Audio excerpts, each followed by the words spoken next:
구약에 계시된 예수 그리스도. 오늘은 창세기 4장의 두 번째 시간입니다. 먼저 지난 시간에 배운 걸 정리해 보겠는데요. 첫 살인이 일어났었죠. 카인이 아벨을 죽였습니다. 그리고 최초의 순교자 아벨의 피가 땅에서 부르짖는 장면, 하나님이 응답하시는 장면을 보았습니다. 그리고 카인이 하나님께 은혜를 입었죠. 이게 일반 은총이라는 것을 배웠습니다. 자, 그러면 오늘 이야기는 그 다음 장면, 카인의 후손과 여자의 후손이 어떻게 갈라져서 서로 발전하게 되는지 한번 보겠습니다. 창세기 4장 16절, 카인이 여호와 앞을 떠나서 에덴 동쪽 노 땅에 거주하더니. 가인이 여호와 앞을 떠났다는 것은 단순히 이사를 갔다는 게 아니죠. 하나님의 임재에서 완전히 떠난 것입니다. 하나님과 완전히 분리되었다는 거예요. 노 땅에 거주한다고 하는데 이 노시라는 단어가 유리함이라는 뜻입니다. 4장 12절에서 하나님이 뭐라 그러셨냐 하면 너는 땅에서 피하며 유리하는 자가 되리라 하셨어요. 그러니까 그가 사는 땅의 이름 자체가 가인이 받는 형벌을 의미하는 것이죠. 자, 그러면 가인은 노 땅에서 뭐를 했습니까? 4장 17절, 아내와 동침함에 그가 임신하여 에녹을 낳은지라. 가인이 성을 쌓고 그의 아들의 이름으로 성을 이름하여 에녹이라 하니라. 가인이 성을 쌓는다는 말이 나옵니다. 가인이 받은 형벌이 무엇이었죠? 피하며 유리하는 자, 정착하지 못하는 형벌이었어요. 그런데 가인이 성을 짓고 있습니다. 형벌을 거부하는 것입니다. 나는 유리하지 않겠다. 나는 성을 쌓겠다. 그리고 그 성에 자기 아들의 이름을 붙이는 것입니다. 이게 가인 계열의 특징이에요. 자기를 높이고 자기 이름을 내려고 하는 것이죠. 4장 제일 마지막에 보면 셋 계열은 여호와의 이름을 부른다라고 나옵니다. 셋 계열과는 정반대의 길을 가고 있는 것이죠. 가인 계열은 자기 이름을 내고 셋 계열은 여호와의 이름을 부릅니다. 자, 그러면 다음 장면. 창세기 11장 4절, 또 말하되 성읍과 탑을 건설하여 그 탑 꼭대기를 하늘에 닿게 하여 우리의 이름을 내고 온 지면에 흩어짐을 면하자 하였더니. 우리 이름을 내자. 이게 바벨의 본질이에요. 가인 계열의 본질이 내 이름을 내는 것입니다. 이생의 자랑, 이 욕망의 탑이 하늘을 향해 올라가고 있는 것이죠. 요한계시록 17장 5절, 그의 이마에 이름이 기록되었으니 비밀이라 큰 바벨론이라 땅의 음녀들과 가증한 것들의 어미라 하였더라. 또 내가 보매 이 여자가 성도들의 피와 예수의 증인들의 피에 취한지라. 내가 그 여자를 보고 놀랍게 여기고 크게 놀랍게 여기니. 요한계시록의 큰 음녀를 큰 바벨론이라고 부르고 있어요. 바벨론이 바로 음녀입니다. 그러니까 음녀라는 것은 뭐를 의미하냐면 하나님을 섬기고 하나님만 사랑해야 할 인간이 세상과 간음한다는 뜻입니다. 그러니까 창세기 4장에서 시작된 가인의 성이 큰 음녀까지 자라나게 되는 것이죠. 그리고 그 이마에 바벨론이라고 써 있어요. 이게 가인 계열의 종착점입니다. 자, 그러면 큰 음녀는 어디에 앉아 있을까요? 요한계시록 17장 9절, 지혜 있는 뜻이 여기 있으니 그 일곱 머리는 여자가 앉은 일곱 산이요. 음녀가 일곱 산에 앉아 있습니다. 이게 일곱 산 신학의 뿌리예요. 성도들은 일곱 산을 올라가지 않습니다. 일곱 산은 큰 음녀일 거예요. 뿌리가 잘못됐고 방향성이 틀렸다는 것입니다. 일곱 산을 추구하는 사람들은 지금 바벨론의 표를 추구하고 있는 거예요. 자, 그러면 셋 계열은 무슨 표를 받게 되나요? 요한계시록 22장 4절, 그의 얼굴을 볼 터이요 그의 이름도 그들의 이마에 있으리라. 하나님과 예수님의 이름이 이마에 써 있습니다. 예수님의 이름을 표로 받는 거예요. 바벨론의 표와는 극명한 차이가 있습니다. 평소에 내가 뭘 추구하고 있는지 보면 내가 누구의 표를 받게 되는지 알 수 있다는 것입니다. 그 다음은 가인의 후손들이 어떻게 바벨론 문명을 발전시키는지 그 장면이 나옵니다. 창세기 4장 20절, 아다는 야발을 낳았으니 그는 장막에 거주하며 가축을 치는 자의 조상이 되었고 그의 아우의 이름은 유발이니 그는 수금과 퉁소를 잡는 모든 자의 조상이 되었으며 실라는 두발가인을 낳았으니 그는 구리와 쇠로 여러 가지 기구를 만드는 자요. 야발이 가축을 치는 자의 조상이 되었다고 하는데 이거는 그냥 가축이 아닙니다. 매매할 수 있는 재물이라는 의미가 있어요. 그러니까 야발은 인류 최초의 자본가입니다. 인류 최초의 상인이 여기서 나온 것이죠. 자본주의의 시초가 바로 야발입니다. 그리고 그의 아우 유발은 수금과 퉁소를 잡는 자의 조상이 되고 배다른 형제 두발가인은 금속으로 뭔가 만드는 일을 했다라는 것입니다. 상업이 발달하고 자본이 축적되면서 예술이 발달하고 금속 기술, 공업이 발달하기 시작한 것입니다. 일곱 산의 영역을 지배하기 시작한 것이죠. 근데 여기서 한 가지 주의할 점은 이 본문은 문명 자체를 지금 정죄하고 있는 것은 아닙니다. 신명기에 보면 재물 얻을 능력도 하나님이 주신다 그러잖아요. 그리스도인들은 뭐 상업이나 예술이나 기술 문명 자체를 거부하는 것은 아닙니다.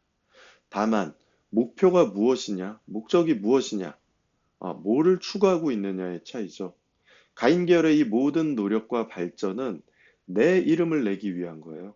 이 세상을 추구하고 이 세상이 목적이 되고 내 이름을 높이기 위한 것입니다. 모든 우상 숭배의 본질은 자기 숭배라는 것이죠. 이렇게 가인과 라멕이 힘을 휘두르는 세상에 살면서도 거기에 휩쓸리지 않고 하나님의 이름을 부르고 하나님께 예배드리는 자들이 그리스도인들인 것입니다. 그러면 이렇게 내 이름을 위해서 사는 사람들이 얼마나 악해지게 되는지 그 다음 장면 보겠습니다. 창세기 4장 23절. 라멕이 아내들에게 이르되 아다와 실라여 내 목소리를 들으라. 라멕의 아내들이여 내 말을 들으라. 나의 상처로 말미암아 내가 사람을 죽였고 나의 상함으로 말미암아 소년을 죽였도다. 가인을 위하여는 벌이 7배일진데 라멕을 위하여는 벌이 77배 일이로다. 이게 성경에 기록된 첫 번째 시입니다. 라멕의 노래죠. 근데 그 노래의 내용이 무엇입니까? 살인의 자랑이에요. 성경에 기록된 최초의 시, 최초의 노래는 하나님을 찬양하는 노래가 아니라 살인을 자랑하는 살인자의 노래입니다. 그러니까 이 첫 번째 시를 통해서 우리가 얼마나 답없는 죄인인지 하나님이 알려주고 계신 것이죠. 나의 상처로 말미암아 내가 사람을 죽였고 나의 상함으로 말미암아 소년을 죽였도다. 이게 무슨 소리입니까? 내가 상처를 받았는데 그 작은 상처로 인해서 사람을 죽였다는 것입니다. 그리고 또 뭐라고 합니까? 가인을 위하여는 벌이 7배일진데 라멕을 위하여는 벌이 77배이리로다. 내 작은 상처 때문에 사람을 죽여놓고 나한테는 작은 보복도 못하도록 지금 협박을 하고 있습니다. 하나님이 가인에게 주셨던 표는 보호의 약속이었습니다. 그런데 라멕은 이 보호의 약속을 뒤집어서 정당한 죄를 물으려고 하는 사람한테까지 협박을 하고 있는 것입니다. 이게 가인 문명의 정체예요. 오만함, 폭력, 거짓말, 억지, 이기심. 근데 이 모든 증오가 도대체 어디에서 온 것입니까? 내 이름을 높이고 싶은 욕심에서부터 비롯된 거예요. 그런데 이 라멕의 노래와 대꾸를 이루는 말씀이 마태복음에 있습니다. 마태복음 18장 21절. 그때 베드로가 나와 이르되 주여 형제가 내게 죄를 범하면 몇 번이나 용서할 줄이니까 7번까지 하오리까? 예수께서 이르시되 내게 이르노니 7번뿐 아니라 7번을 70번까지라도 할지니라. 7번을 70번, 이 숫자가 어디에서 온 것입니까? 람에게 77배 보복에서 가져온 숫자예요. 이거는 그리스도께서 일부러 의도적으로 이런 역전을 표현한 것입니다. 람에게 폭력의 원리는 77배의 보복이었는데 그리스도께서는 이거를 7번씩 70번의 용서로 뒤집으신 거예요. 가인 계열은 77배를 죽이는데 그리스도 안에서는 7번씩 70번의 용서가 있습니다. 누가 이렇게 용서받았다는 것이죠? 바로 내가 그렇게 용서받은 거예요. 내가 그렇게 용서받은 것입니다. 내가 바로 라멕과 같은 자였는데, 라멕의 노래가 나의 노래였는데, 예수 그리스도가 나를 불러주시고, 죄인의 노래를 용서의 노래로 바꿔주시고, 나를 용서해 주신 것입니다. 이게 라멕의 노래에 게시된 예수 그리스도의 복음입니다. 자, 그러면 본문으로 다시 돌아가 보겠는데요. 라멕까지 이렇게 가인의 계보가 이어지다가 갑자기 분위기가 바뀌어서 셋이 태어납니다. 창세기 4장 25절. 아담이 다시 자기 아내와 동침함에 그가 아들을 낳아 그의 이름을 셋이라 하였으니 이는 하나님이 내게 가인이 죽인 아벨 대신에 다른 씨를 주셨다 함이며. 창세기 4장은 두 명의 출생으로 시작했습니다. 가인과 아벨의 출생으로 시작해서 두 명의 출생으로 끝나게 돼요. 셋과 에노스. 자, 이 처음 출생과 마지막 출생을 비교해 보면 가인이 태어났을 때 하와가 뭐라고 했습니까? 내가 여호와로 말미암아 등남하였다. 내가라고 했습니다. 근데 셋이 태어났을 때는 뭐라고 합니까? 하나님이 내게 다른 씨를 주셨다 합니다. 강조점이 하나님에 있죠. 또 한 가지 주목할 만한 점은 가인이 태어났을 때는 여호와 하나님이라고 불렀습니다. 근데 셋이 태어났을 때는 엘로힘 하나님, 창조주 하나님을 부르고 있습니다. 여자의 후손으로 오실 분, 새 창조의 시작을 암시하고 있는 것입니다. 하와의 인생이 엄청 기구하죠. 에덴 동산에서 가장 존귀한 공주님으로 태어났어요. 하나님과 아담의 사랑을 독차지하고 뭐 하나 부족한 게 없었습니다. 그러다가 뱀의 꼬임에 넘어가서 죄를 짓게 되고 에덴에서 쫓겨납니다. 하나님께로부터도 분리되었어요. 그러다 아들을 낳았는데 큰아들이 둘째 아들을 죽여버리죠. 그리고 하나님의 벌을 받고 유리하는 자가 되어서 떠나가 버립니다. 하와는 이제 모든 것을 다 잃어버렸는데 그러고 이제 셋을 낳게 된 것입니다. 가인을 낳았을 때만 해도 내가 하나님과 개인적으로 친하다는 우쭐한 마음이 있었을지도 모릅니다. 그래서 여호와 하나님의 이름을 부르면서 내가 얻었다, 내가 낳았다 자랑을 했어요. 그런데 이제 창조주 하나님을 부르면서 창조주 하나님이 나에게 아벨 대신 다른 씨를 주셨다고 말하고 있는 것입니다. 고난을 통해서 성숙해진 것이죠. 아벨 대신에라고 하는데 이 대신에라는 말이 의미가 있습니다. 아벨을 대신해서 그리스도를 증거할 사람이라는 뜻이죠. 또 여기 다른 씨를 주셨다라고 하는데 여기서 씨라는 단어가 히브리어로 제라입니다. 이게 굉장히 중요한데 제라가 바로 원복음에서 나왔던 여자의 후손 할 때 그 후손이 제라예요. 하와가 복음을 발견한 것이죠. 드디어 하와의 입으로 복음을 선포하게 된 것입니다. 원복음에서 말씀하신 여자의 후손이 무엇인지, 그리스도를 증거하다가 순교하는 게 무엇인지, 복음을 깨닫고 이제 복음을 선포하게 된 것입니다. 자, 이제 이 다음은 4장의 마지막 구절입니다. 창세기 4장 26절. 셋도 아들을 낳고 그의 이름을 에노스라 하였으며 그때 사람들이 비로소 여호와 이름을 불렀더라. 셋이 아들을 낳고 이름을 에노스라고 했어요. 근데 에노스가 무슨 뜻이냐 하면 유한한 인간, 죽을 자라는 뜻입니다. 가인은 성을 쌓고 자기 아들의 이름으로 성을 이름하여 에녹이라고 했었는데 셋은 아들을 낳고 자기가 죽을 자임을 인정하는 이름을 지었다는 것입니다. 두 계열의 자기 이해가 정확히 정반대죠. 가인 계열은 우리의 이름을 남기는 자이고 셋 계열은 우리는 죽는 자 이것입니다. 그리고 가장 중요한 한 문장이 나오는데요. 그때 사람들이 비로소 여호와의 이름을 불렀더라. 여호와의 이름을 부른다는 것은 신앙 고백이죠. 가인의 계열이 이 땅을 누리고 자기 이름을 높이는 동안 자기 자신을 죽을 수밖에 없는 유한한 피조물로 인식하는 사람들은 하나님의 이름을 부르며 예배를 드렸다는 것입니다. 이 세상은 라멕을 바라보고 라멕을 동경합니다. 자본, 예술, 기술, 막대한 힘, 전부 라멕처럼 되고 싶어 하죠. 근데 하나님은 어디를 바라보고 계십니까? 작은 신앙 공동체를 바라보고 계십니다. 여호와 이름을 부르는 힘없는 자들, 작은 무리를 바라보고 계십니다. 이게 본 장의 결론이고 구속사 전체의 원리입니다. 마지막으로 한 가지만 더 보겠는데요. 마태복음 23장.